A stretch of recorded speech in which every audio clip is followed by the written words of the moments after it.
السلام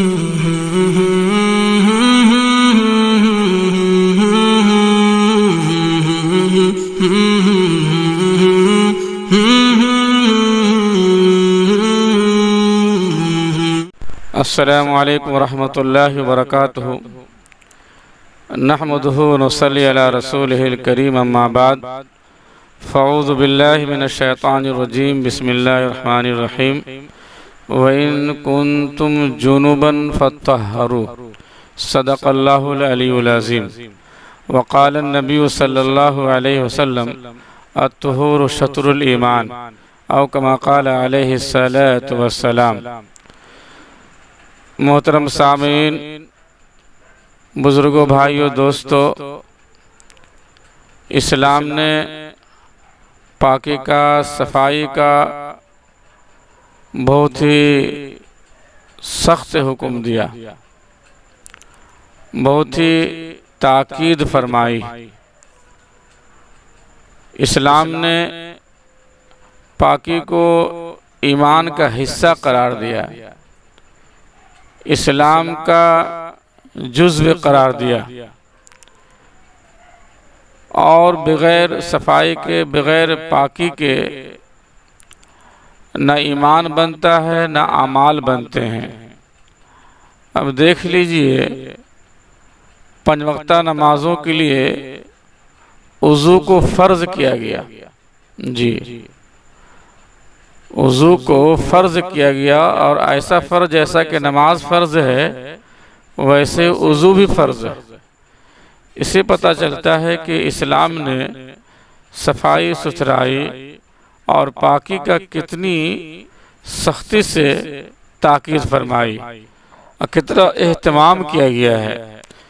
لیکن افسوس یہ ہے کہ ہماری پہچان جو ہے گندگی ہو گئی ہے۔ مسلمان کا محلہ پہچانا جاتا ہے اس کی گندگی سے۔ جو محلہ زیادہ گندہ ہوگا وہ محلہ مسلمانوں کا ہوگا۔ اللہ اکبر!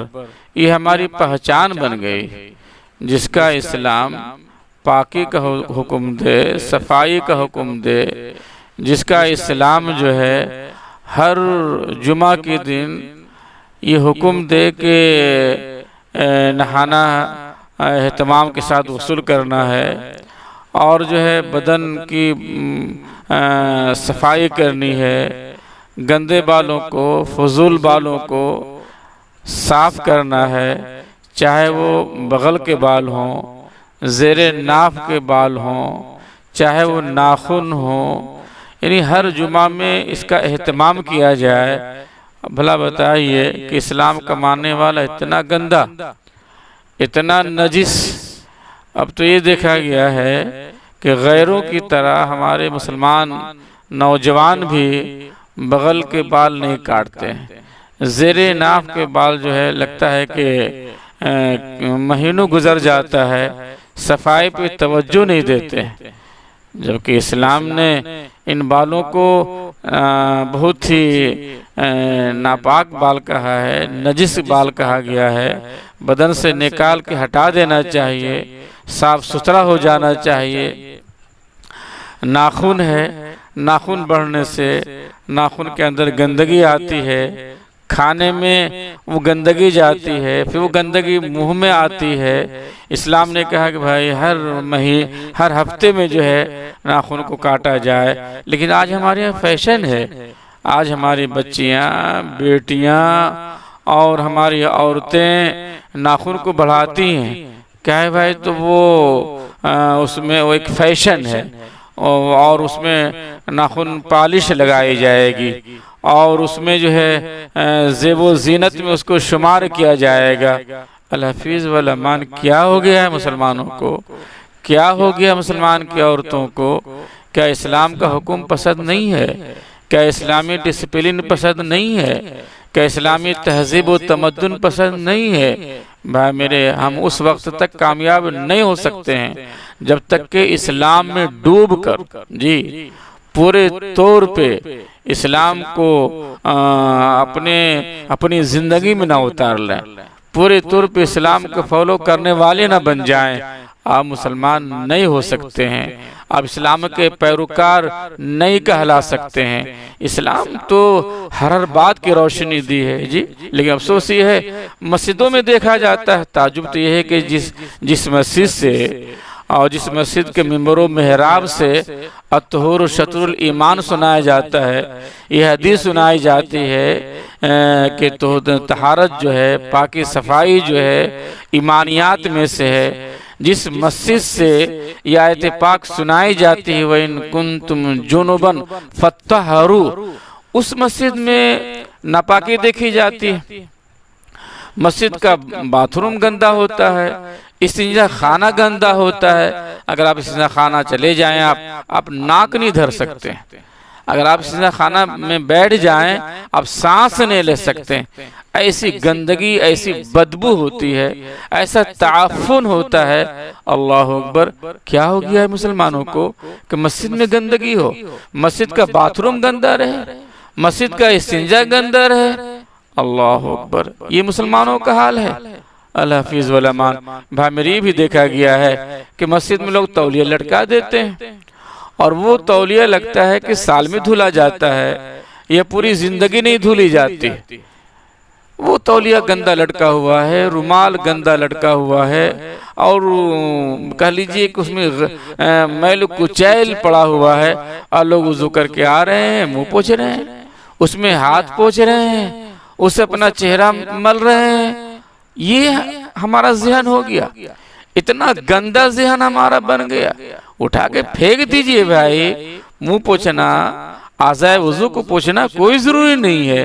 اب ظاہر سی بات ہے کہ ایک رومال لٹکا ہوا ہے، ایک تولیہ لٹکا ہوا ہے، لوگ آ رہے ہیں جا رہے ہیں اسی سے پوچھ رہے ہیں، تو یہ کون آدمی کیسا ہے، کن کے پاس کیا جراثیم ہے، کن کے پاس کیا ہیں؟ تو ظاہر سی بات ہے کہ یہ تو بیماری پھیلے گی، یہ تو جراثیم پھیلیں گے، یہ تو بیکٹیریا ایک دوسرے میں منتقل ہوگا۔ تو ہم اگر صفائی پہ دھیان نہیں دیں گے تو کون دے گا؟ اسی مسجد میں یہ بھی دیکھا گیا ہے کہ وہ ٹوپیاں پڑی ہوتی ہیں، اور لوگ آسانی سے وہ ٹوپی کو پہن لیتے ہیں، اور ٹوپی بڑی گندی ہوتی ہے، کبھی وہ ٹوپی دھلی نہیں جاتی ہے، وہ نہ جانے کب کا وہ پرانی اور ٹوپی رکھی رہتی ہے۔ عام طور سے لوگ اس کو پہن لیں۔ بھائی ٹوپی پہننا کوئی واجب نہیں ہے، فرض نہیں ہے، بغیر ٹوپی کی نماز ہو جائے گی، لیکن یہ کیا طریقہ ہے بھائی کہ کوئی ٹوپی اپنے سر پہ رکھ لیا، جیسی تیسی ٹوپی سر پہ پہن لیا۔ بھائی ٹوپی تو ایک شان ہے نا، ٹوپی تو اپنی ایک پہچان ہے نا، ٹوپی تو اپنا ایک وقار ہے نا، اور وہ جیسی تیسی ٹوپی ہو، سر کا تاج جو ہے جیسا تیسا ہو۔ اس لیے ٹوپی ایک اچھی ٹوپی ہو، صاف ستھری ٹوپی ہو، اگر ٹوپی کے اوپر پگڑی ہو، شافہ ہو، یہ ہو نا، یعنی کہ مسجد کی جو ہے وہ پرانی جو ہے وہ کب کی دھری رکھی سر پہ ڈال لی، تو اس آدمی کا اہتمام کری۔ اس لیے حکماں نے لکھا ہے کہ اگر کپڑے کچھ کمزور بھی ہو اور اگر پورے صاف نہیں بھی ہیں، اور ٹوپی آپ کی اچھی ہے، صاف ستھری ہے، تو گویا کہ وہ کہہ لیجئے کہ وہ بہت سارا عیبوں پہ پردہ ڈال دے گی ٹوپی۔ اسی طریقے سے چپل آپ کی اچھی ہو، چپل آپ کی صاف ستھری ہو، چپل میں کوئی گندگی نہ ہو، تو یہ بھی بہت سارا عیبوں پہ چپل، صاف ستھری چپل پردہ ڈال دیتی ہے۔ اوپر بھی بالکل ہر اعتبار سے ٹھیک ہو، اور پاؤں میں جو چپل یا جوتے وہ بھی ٹھیک ہو، تو گویا کہ ایک انسان اسے بہت سارا عیبوں سے بچ جاتا ہے۔ ایسے تو کپڑا بھی صاف ہونا چاہیے، لباس و پوشاک بھی صاف ستھرا ہو، اور اسلام نے تو باضابطہ تاکید کی ہے کہ کوئی کپڑا گندا نہ ہو، کوئی بدن کا حصہ گندا نہ ہو، یہ اسلام کا حکم ہے۔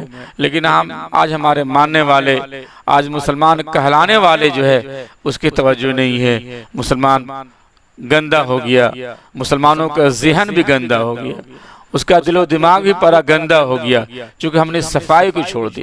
اسلام نے حکم یہ دیا کہ مسجد کو بھی صاف رکھو، اور مسجد کے آس پاس حصہ کو بھی صاف رکھو۔ اسلام کا حکم تو یہ ہے کہ گھروں کو بھی صاف رکھو، اور گھر کا جو صحن ہے، اس کا جو دالان ہے، اس کا جو باہری حصہ ہے وہ بھی صاف ستھرا رہے۔ یہ اسلام ہے۔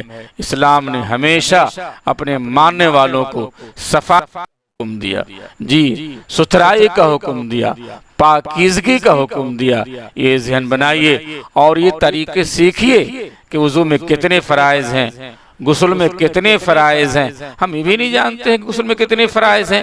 جو آپ یہ نہیں جانیے گا تو آپ کا غسل کیسے صحیح ہوگا؟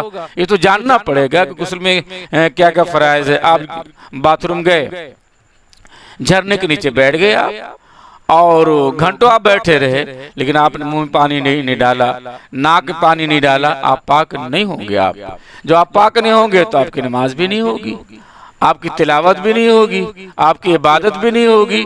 تو پہلے کوشش تو یہ کیجئے کہ آپ پاک تو ہو جائیے، اور پاکی کے فرائض کیا اس کو تو کم سے کم ادا کر لیجئے۔